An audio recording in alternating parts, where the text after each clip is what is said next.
Welcome back, Padawans, to the Jedi Gaming Academy. And I've got another Holocron minute for you today. But today, we're going to be doing something a little different. So I'm not going to be reading you an article, but we are going to be reading something here, all right? A little piece of content. And it's not content, but it's more of an email. An email that has been sent from Pete Hines' account inside of Xbox. So if you don't know, Pete Hines is the Global Marketing and Communications SVP at Bethesda Softworks. Obviously, Bethesda has been purchased by Microsoft, so he is an employee of Microsoft.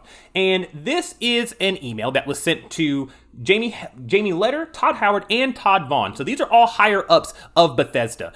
If you are in the gaming space, Todd Howard rings a bell for you. You know what I'm saying? But this subject says Xbox blog post. So they're discussing the blog post regarding what is going to happen to ABK games. So games that are with the Activision Blizzard and King deal. Whenever that goes through, this is a blog stating what would happen with those games. But Pete Hines seems to be taking some issue here with it, and there's a little bit disdain here, you know, at least I can feel coming across reading this email. Now, again, I don't know the guy, so I'm not supposed to be reading this email anyway, right? But this got leaked. Everybody online has been seeing it, and it's very interesting to see how inside Microsoft is working and how Bethesda is looking at, like, they just got acquired. They were the last people that Microsoft acquired before getting into this ABK deal. So to see and hear how they're taking this and how they're looking at Microsoft going forward with this acquisition is interesting to me a little bit. So let's get into this. So Pete starts with,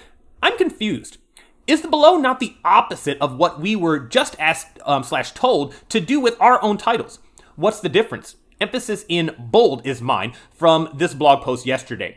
So he's just saying that he bolded the stuff that he wants them to actually, you know, take note of here. So he goes, first, this is from the blog post again. First, some commentators have asked whether we will continue to make popular content like Activision's Call of Duty available on competing platforms like Sony's PlayStation. The obvious concern is that Microsoft could make this title available exclusively on the Xbox console, undermining opportunities for Sony PlayStation users.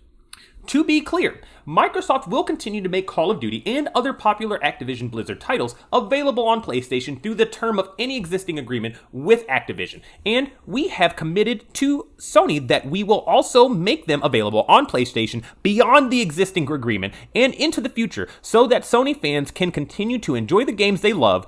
We are also interested in taking similar steps to support Nintendo's successful platform. We believe this is the right thing for the industry, for gamers, and for our business. Now, I want to say where he starts talking about PlayStation, you know, having having Call of Duty on their platform after the initial agreements that are already in place, that is what he bolded in this part here, right? I should have told you guys that. I apologize. But anyway, he continues as Pete Hine. He says, did anyone at Xbox think about giving us a heads up on this? Todd's going to DICE in a couple of weeks. You don't think a journalist might find him and press him on why the below is okay for COD or any Activision Blizzard games, but not TES 6, The Elder Scrolls 6, or Starfield, or at any / every future interview he does? And then that's it. That's the end of the email. So when I first initially saw this and read this, I'm like, you know what? I get where he's coming from. I do understand Pete being a little upset because Pete and Todd have both come out and said that they didn't necessarily want Starfield to be, not even necessarily, they didn't want Starfield to be exclusive to really any platform. They wanted every gamer to be able to play this game however they wanted to play it. And they come out and said that. Now, that, you know, Starfield was in development before Bethesda got acquired by Microsoft, so obviously some things changed there when that happened. When they got acquired, they did sign a deal that said, you know, for sure Starfield is not going to PlayStation. It's going to stay right here. Now, regardless of if Microsoft let us know that at, you know, when all of this was going down, that's not the point.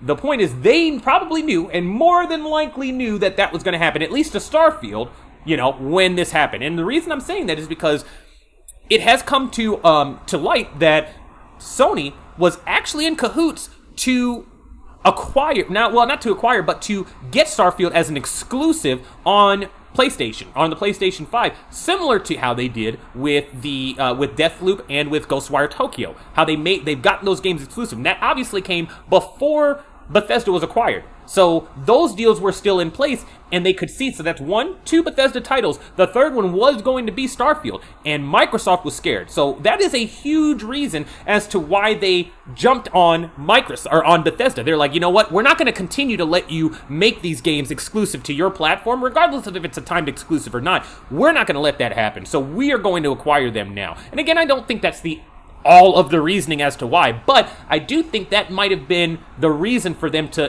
put pedal to the metal and make that happen for Bethesda. Now, that's kind of where I've been thinking, right? I've been thinking about how Pete is looking at this, looking at his deal that he got, looking at what's going on with the ABK deal, and I'm thinking he's getting a little frustrated, at least initially. I'm thinking he might be, feeling a certain kind of way that ABK, all of the games that are, under their belt, are going to be going to all platforms, especially the biggest title that they have, Call of Duty. Well, arguably the biggest title that's under them, Call of Duty. Why would you make that, cross-platform, but you're not going to let our games be cross-platform? At the end of the day, in the grand scheme of things, they only got themselves to blame, right? Because they are the ones who signed the deal with Microsoft and, knew that this could be the case, that their games could be exclusive. So, got to take this at face value. You did walk into this. But I understand frustration on that level if that's where it was coming from. However, it was brought to my attention that there could be a different way to look about this. And looking at it from this lens, it actually makes a lot more sense that this is how he's coming at it. It's more of a marketing issue, right? Pete Hines is a marketing guy. He likes that, that's his bread and butter, right? But to see that the messaging with the ABK deal and then the messaging that they had going into the Bethesda deal and then coming out of it on the back end after everything was finalized, it was very hush-hush. Only people who know are the people who are going to know. You know what I mean? None of us knew what was going on with it. And it was very cryptic messaging. And I think he is irritated that why are we getting that level of treatment? And then ABK, we're seeing like, oh no, we're bringing the COD to PlayStation for 15, 20 years from now. And then we're going to try to get it on Nintendo hardware. It's like, whoa, slow your roll, Microsoft, all right? I don't even know if Nintendo can run that kind of stuff, all right? Let's relax. Maybe Call of Duty Mobile, but I don't think they're going to be, getting no Modern Warfare 2 on there. That's all I'm saying. But my point is, it does seem like it's more of that. And he can see as he, touches on, Todd Howard was in, let me tell you when this was written. He wrote this to them on February 10th. So this is at the beginning of the year here. Oh, I'm sorry, beginning of last year. I apologize. The beginning of last year when this actually got sent. So this was right, like a month after they came out and said, hey, we are going to be acquiring ABK. So obviously at this point, the conversation hasn't changed much from where this is right here. If it has, it's really changed of like Microsoft doing whatever they can to get this thing through. And I am seeing that where if Todd is going to DICE at that moment, around that time, and we obviously know that we're getting cryptic messaging around his studio, but now we're hearing this about ABK, he's going to be asked a lot of, out of left field questions that he might not be prepared to answer because nobody discussed this with the team at Bethesda, how this was going to go down. Now, one might say, is Microsoft even obligated to talk to them about that? Maybe not, but at the same time, we're talking about Bethesda, Todd Howard. Everybody's going to, now that he is attached to Xbox, everybody's going to be talking to him about this stuff. You know what I mean? So in the grand scheme of things, it's not about who should know and he should, she should. It's more of, well, we know that you are an icon, realistically, here in the gaming space, and that people are going to gravitate to you and ask you hard questions, so we're at least going to give you some talking points that you can get through. You know what I mean? But that's kind of where I'm sitting at here. I'm thinking it's after sitting on this, I've had this saved on my phone for probably about a good 3-4 days, and I've just been going back and forth and thinking about that. But I really think that's kind of where his mindset is when thinking about this, But again, guys, that's all I've got for you for this Holocron Minute tonight. I do appreciate you guys for staying as long as you did and talking about this stuff with me because it does interest me. This ABK deal is pissing off a lot of people, but at the end of the day, I am intrigued to see how internally it's dealing, these employees of Microsoft are dealing with it. But that's all I got for you guys. So I have been your host, Jedi Master Ren, and as always, I will see you next time on the halls of the Jedi Gaming Academy. May the Force be with you, always.